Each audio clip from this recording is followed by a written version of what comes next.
Kawan pajak, hari ini kita akan membahas terkait pelaporan SPT tahunan, tapi kita lebih detail lagi, yaitu adalah pelaporan tentang investasi. Jadi kawan pajak, kita akan membahas terkait dividen, karena katanya sekarang ini dividen sudah bebas pajak, begitu ya Mbak Ida ya? Ya, jadi kawan pajak, untuk dividen sejak terbitnya Undang-Undang Cipta Kerja di tahun 2020 mengalami perubahan yang sangat drastis pada ketentuan perpajakannya. Yang semula mungkin kawan pajak waktu menerima dividen langsung dipotong PPh final 10%, untuk sekarang bisa bebas pajak.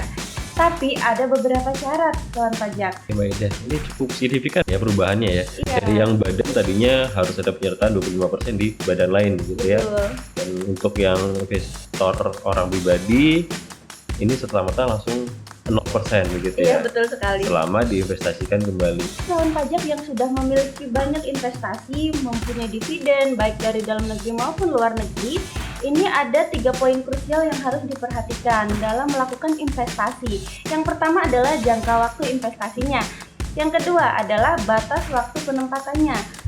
Kemudian yang ketiga, ini yang penting tapi sering lupa. Terlewat. Iya, sering terlewat. Laporan realisasi investasi.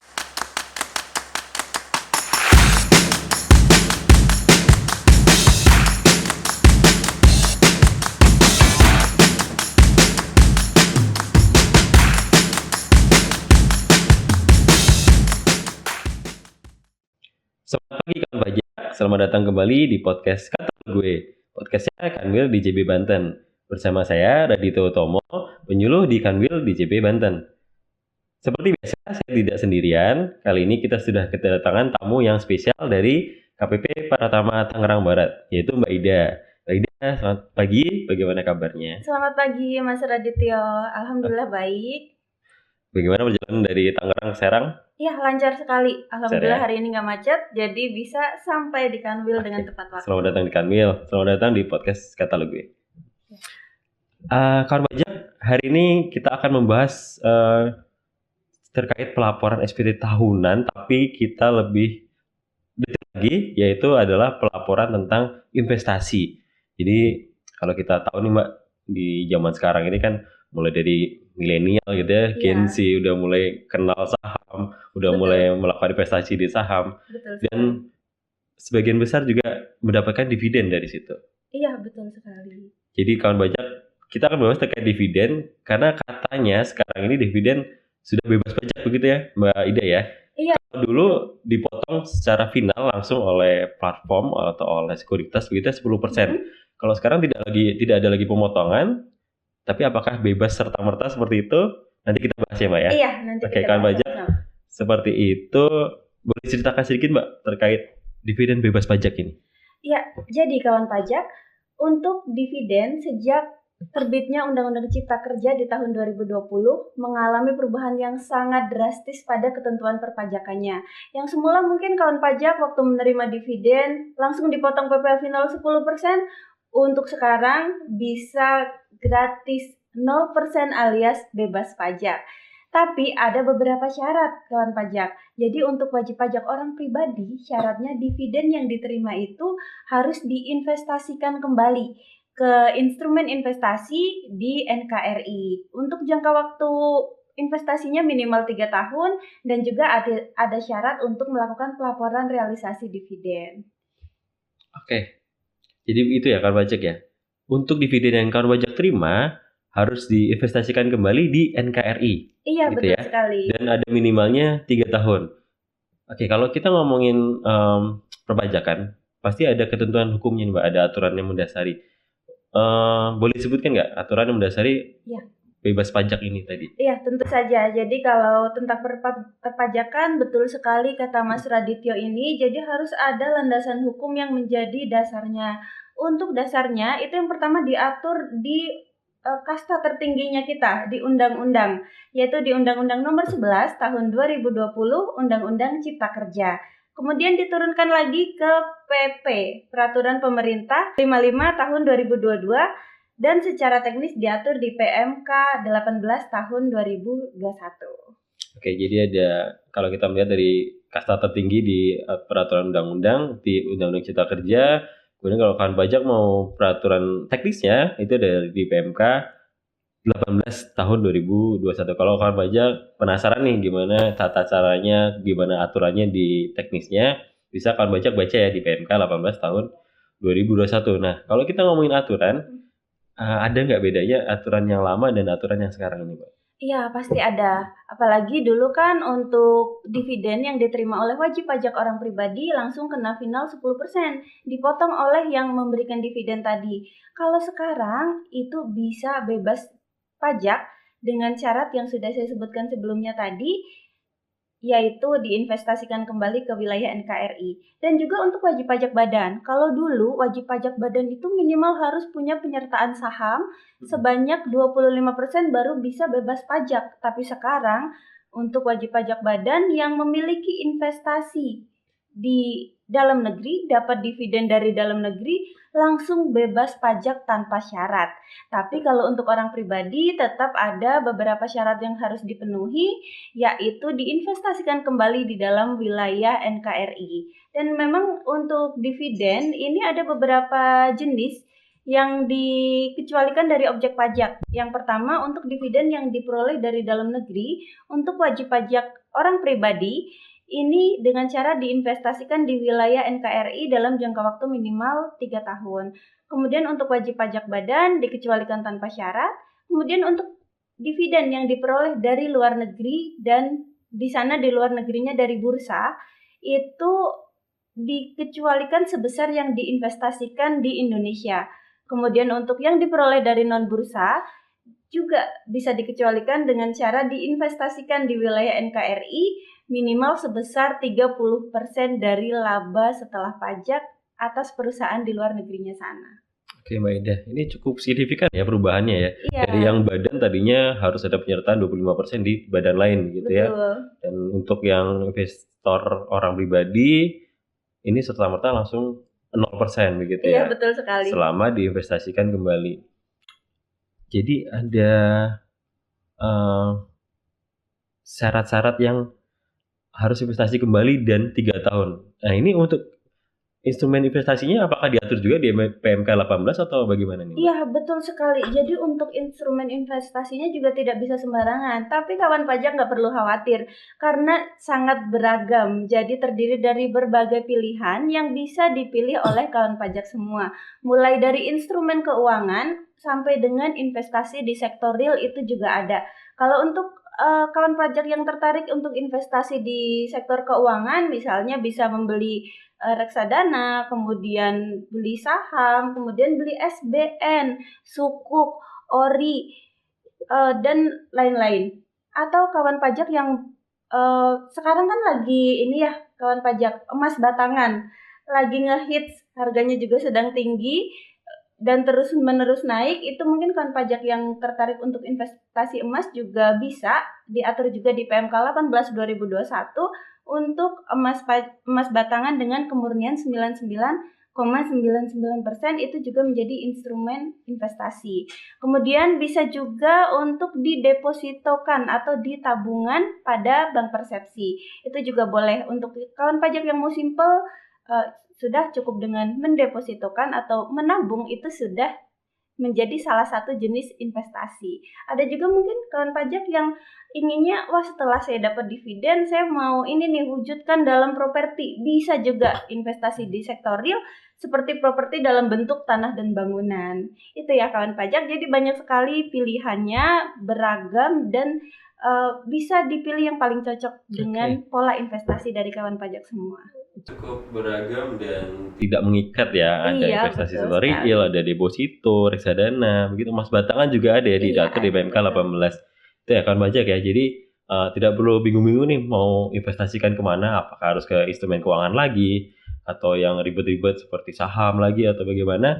Bisa langsung beli emas batangan, beli tanah dan bangunan seperti itu. Kemudian tadi sempat disebutkan ada jangka waktu 3 tahun. Terus Iya, betul. bagaimana ada pelaporan juga? Iya, betul sekali. Apakah disebutkan juga itu Mbak di PMK 18 ini? Iya. Jangka waktu 3 tahun ini ngitungnya dari kapan sampai kapan, kemudian pelaporannya bagaimana, pelaporannya ada jangka waktunya minimal kapan atau maksimal kapan, Iya. jatuh temponya begitu? Bisa Iya, jelaskan betul sedikit? sekali. Jadi kawan pajak yang sudah memiliki banyak investasi, mempunyai dividen baik dari dalam negeri maupun luar negeri, ini ada 3 poin krusial yang harus diperhatikan dalam melakukan investasi. Yang pertama adalah jangka waktu investasinya, yaitu diatur di PMK 18 selama 3 tahun pajak. Jadi kawan pajak harus menginvestasikan kembali minimal selama 3 tahun dan jangan dulu ditarik. Yang kedua adalah batas waktu penempatannya. Ini saya contohkan saja. Misalnya kawan pajak memiliki dividen yang diterima di bulan Juni 2025. Untuk batas waktu investasinya maksimal adalah pada akhir bulan ketiga tahun pajak berikutnya. Misal tadi diterimanya di 2025, jadi maksimal di akhir Maret 2026 harus sudah ditempatkan di salah satu instrumen investasi. Kemudian yang ketiga, ini yang penting tapi sering lupa. Sering terlewat ya? Iya, sering terlewat. Laporan realisasi investasi. Jadi selain kawan pajak harus menginvestasikan, juga harus melaporkannya dalam bentuk laporan realisasi investasi selama 3 tahun itu. Jadi misal kawan pajak menerima dividen mulainya 2025 gitu. Berarti nanti per Maret 2026 harus lapor yang pertama. Kemudian di Maret 2027 laporan yang kedua dan seterusnya sampai dengan 3 tahun. Seperti itu Mas Radit. Oke, sebetulnya syaratnya juga tidak sulit ya Tidak untuk terkait sulit. pelaporannya. Iya. Hanya perlu itu kan pajak. Diingat bahwa pelaporan juga harus dilakukan setiap tahun selama jangka waktu 3 tahun investasi tadi. Iya, betul. Oke. Kemudian ini Mbak, apakah kalau misalnya dividen itu saya terima misal 100 juta nih, saya Iya. dapat dividen 100 juta. Kemudian saya cuma investasikan itu katakanlah 70 juta begitu. Iya. Apakah 30 juta tetap bebas pajak atau itu harus dibayarkan pajaknya? Iya, pertanyaan yang sangat bagus. Mungkin kawan pajak juga punya pertanyaan serupa ya kawan pajak. Misal kita punya dividen 100 juta, masa kita mau langsung investasiin semua? Kadang kita pengen dong pakai, ada yang pengen mungkin HP baru atau mau jalan-jalan gitu kan. Untuk konsumsi gitu ya. Konsumsi, ada yang mau keluar negeri kemana gitu. Ya, misalnya tadi dari 100 juta diinvestasikan 70 jutanya. Yang 70 juta ini bebas pajak. Tapi yang 30 jutanya ini tetap terutang PPh. Untuk kita orang pribadi terutang PPh final sebesar 10%. Dan untuk saat terutangnya kapan? Yaitu saat diperolehnya dividen tadi. Untuk saat penyetorannya adalah paling lambat tanggal 15 bulan berikutnya. Oke, jadi nggak serta-merta kalau kita terima dividen 100 juta kita investasikan separuhnya aja nih. Tapi separuhnya harus tetap ada pajak ada pembayaran tadi ya. pajaknya, 10%. betul. Kemudian saya juga sempat lihat nih Mbak, di aplikasi investasi itu mereka menyarankan investasi kembali ke reksadana. Iya. Atau sukuk, pasar uang, dan surat berharga negara. Itu bagaimana menurut Mbak Ida? Oh iya, sekarang kan ini ya makin banyak platform investasi yang bisa kita akses ya untuk membantu kita milih investasi yang paling tepat di mana tuh gitu. Kalau kayak kita ini kan pasti di HP nih, Iya, betul. Apa-apa lihat, wah, sekarang aplikasi menarik itu nih ada Bibit, ada Bareksa gitu-gitu iya, ya. Iya, betul sekali. Iya, di situ juga memang kalau kita lihat ini mereka juga melihat peluang dengan adanya dividen yang kena pajak 0% ini. Jadi mereka langsung membuat simulasi skenario investasi kalau langsung misalnya kita dapat dividen langsung diinvestasikan kembali lewat mereka. Misalnya contoh masuk ke reksadana nih.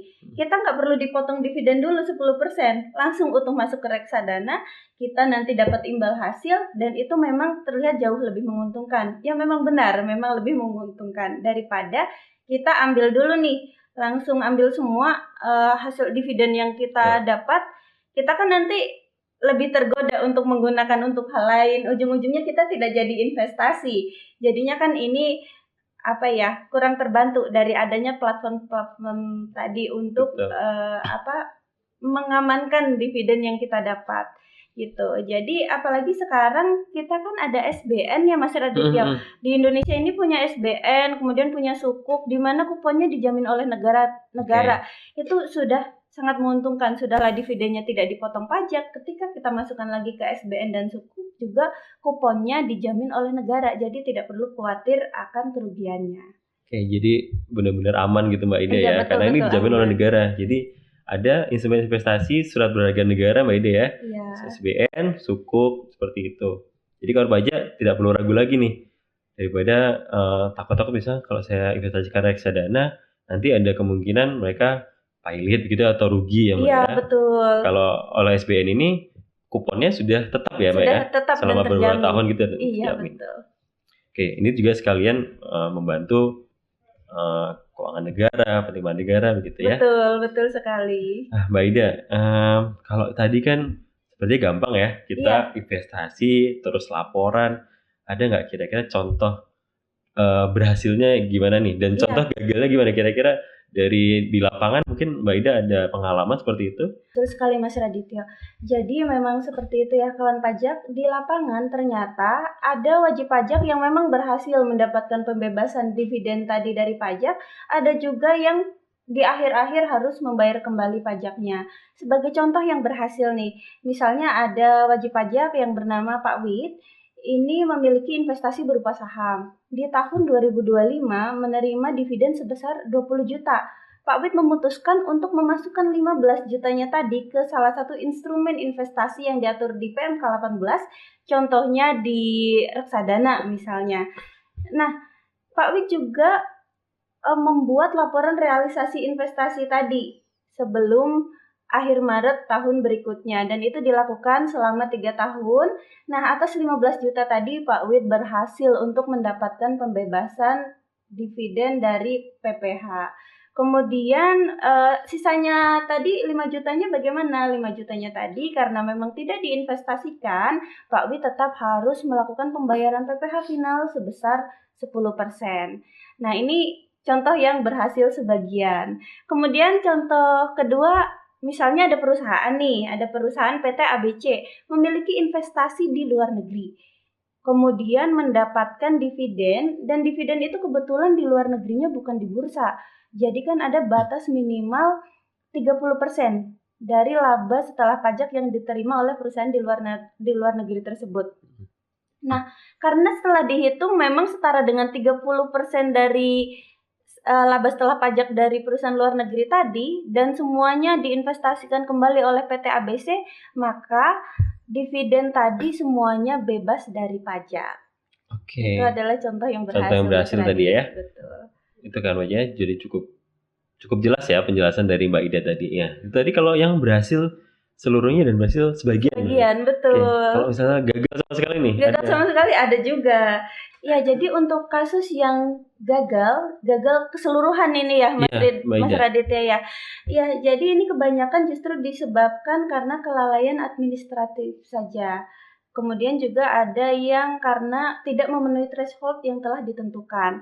Untuk yang pertama yang paling banyak terjadi adalah gagal karena tidak lapor realisasi investasi. Nah, ini banyak juga investor sudah berinvestasi nih, tapi tidak lapor realisasi. Kan yang tadinya seharusnya tidak terutang, jadi terutang PPH atas dividen tadi. Padahal uangnya masih ada tuh di dalam instrumen investasi gitu. Nah, ini kan sayang banget ya, padahal uangnya udah diinvestasikan lagi, tapi tetap harus bayar pajak.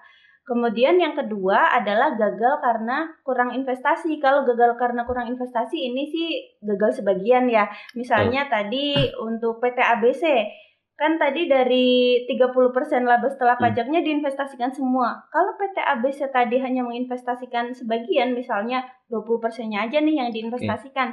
Sisanya yang 10% tetap kena pajak sebesar tarif pasal 17 untuk wajib pajak badan. Kemudian ada lagi kegagalan yang ketiga karena penarikan dini. Tadi kan ada batas minimal investasi ya Mas Radit, ada 3 tahun batasnya. Ya. Ketika wajib pajak ternyata menarik investasi itu sebelum 3 tahun dan tidak diinvestasikan ulang dalam bentuk investasi yang diperbolehkan di PMK 18 tadi, ini menjadi terutang PPH juga. Jadi ini contoh-contoh yang bisa menyebabkan gagal menerima pembebasan PPH tadi ya. Betul. Oke. Jadi sayang banget ya pajak kalau pajak sudah investasi tapi ternyata gagal menerima manfaat karena masalah administrasi saja ya Mbak ya. Iya betul. Jadi jangan lupa threshold 3 tahun tadi, jangka waktu 3 tahun. Kemudian ada threshold yang 30% apabila dividen dari luar negeri. Kemudian ada juga pelaporan selama 3 tahun tersebut ketika menginvestasikan di Indonesia tadi Mbak ya. Betul sekali. Oke, sekarang kita masuk ke bagian agak teknis nih Mbak. Waduh. Tata cara pelaporannya gimana nih? Pasti lewat Kortex ya sekarang ya? Betul sekali. Sekarang kan kita sudah memiliki sistem Kortex yang terintegrasi, semua pelaporan, semua administrasi wajib pajak dilakukan melalui Kortex. Nah, ini kan wajib pajak juga sedang masa-masa pelaporan SPT tahunan ya Mas Radit. Nah, ini untuk batas pelaporannya, kebetulan untuk orang pribadi kan sama ya, 31 Maret. SPT tahunan 31 Maret. Untuk dividen juga laporan realisasinya adalah 31 Maret. Jadi supaya nggak lupa, kalau bisa dibarengin gitu ya. Sekalian aja lapornya, betul. Jadi di Kortex ini ada beberapa langkah yang harus kawan pajak lakukan sebelum melakukan laporan realisasi investasi. Jadi langkah-langkahnya melalui Kortex yang pertama adalah akses menu permohonan terlebih dahulu. Jadi setelah login, masuk ke menu layanan wajib pajak, kemudian silakan pilih layanan administrasi lalu klik buat permohonan. Kemudian pilih jenis layanan. Pada kategori suplayanan ada yang namanya kategori AS.39E pelaporan. Ini memang letaknya agak jauh ya kawan pajak di Kortex. Jadi kawan pajak tuh harus melihat ke sebelah kiri ada banyak layanan, di scroll ke paling bawah. Ini adalah menu yang paling bawah di sub jenis layanan. Paling bawah ya? Paling bawah sekali. Ini ada e-pelaporan, kemudian silahkan diklik saja, nanti akan muncul jenisnya LA 39-01 laporan realisasi investasi. Setelah diklik lanjut, akan muncul alur kasus. Di alur kasus tersebut bisa diklik, kemudian akan terpop up data yang diminta, seperti tahun pajak pelaporan dan juga kota tempat tinggal wajib pajak semua. Jadi untuk tahun pajak, misalnya kawan pajak sudah menerima dividen di tahun 2025, silakan tahun pajaknya isi 2026 karena kita akan lapor di tahun 2026. Betul. Kemudian selanjutnya setelah mengisi yang bagian terpop up tadi, ini nanti akan diminta mengisi periode pelaporan. Untuk periode pelaporan ini kawan pajak tinggal memasukkan angka saja. Angka 1 untuk pelaporan dividen yang diterima tahun 2025, angka 2 untuk tahun 2024 dan seterusnya. Jadi sesuai nanti pelaporan keberapa itu maksudnya. Gitu.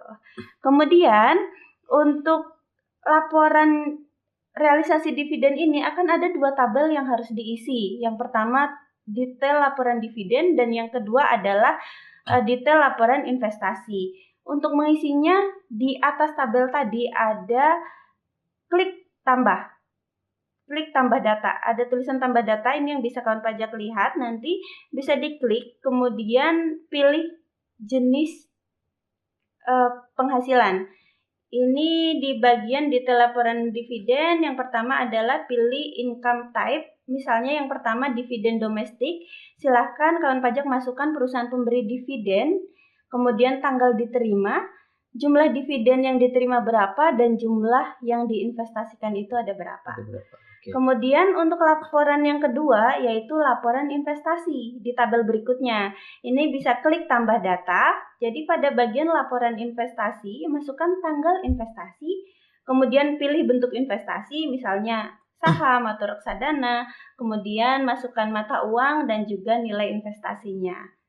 Nah, setelah 2 tabel tadi selesai diisi, kawan pajak tinggal finalisasi dan tanda tangan dengan klik create PDF, pilih klasifikasi surat misalnya biasa, lalu sign atau tanda tangani. Kemudian kawan pajak akan diminta memasukkan passphrase untuk tanda tangan elektronik. Passphrase ini sama loh kawan pajak dengan ketika kawan pajak mau lapor SPT, kan memasukkan passphrase juga, itu adalah passphrase yang sama.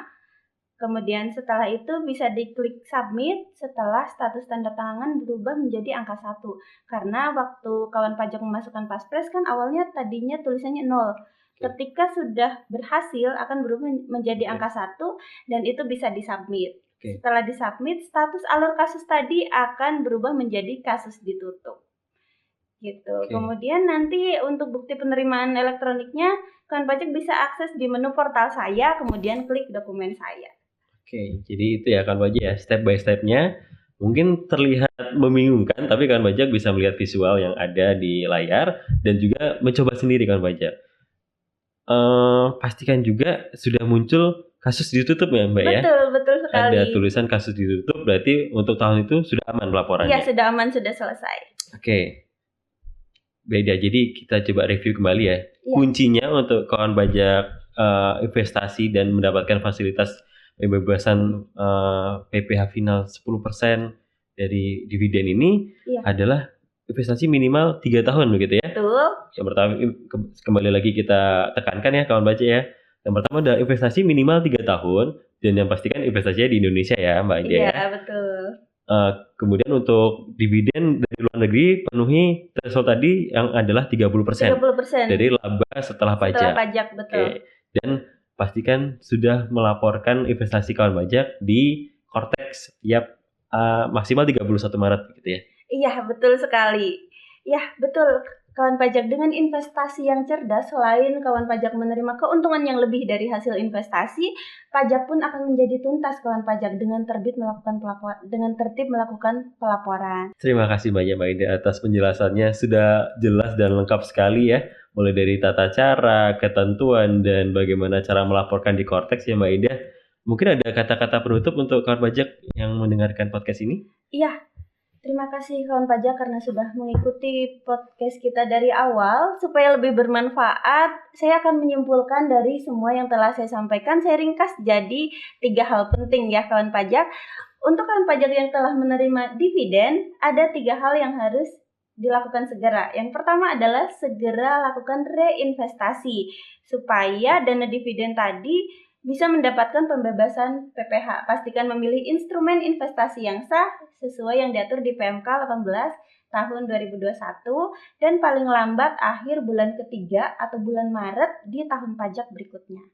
Kemudian untuk komitmennya ini harus jangka panjang ya kawan pajak karena ada ketentuan minimal 3 tahun untuk holding period investasinya. Dan yang ketiga, tertib administrasi di Cortex, yaitu tertib dalam melakukan pelaporan realisasi investasi. Jadi jangan sampai kawan pajak sudah melakukan investasi tapi lupa mengajukan laporan realisasi. Jadi pastikan melakukan pelaporan realisasi setiap tahun melalui Cortex. Karena apabila kawan pajak terlupa atau lalai dalam melakukan pelaporan tersebut, dividen yang semula sudah dibebaskan pajaknya bisa menjadi terutang kembali dan harus dibayar PPh finalnya sebesar 10%. Oke, itu ya kawan pajak ya. Jadi jangan lupa investasikan kembali dan laporkan investasi kawan pajak. Jangan sampai keuntungan dari investasi kawan pajak itu tergerus karena kawan pajak lupa administrasi perpajakannya. Mari jadi investor yang cerdas dan taat pajak. Terima kasih Bu Ida atas waktunya. Sampai bertemu kembali kawan pajak di podcast Katalog berikutnya.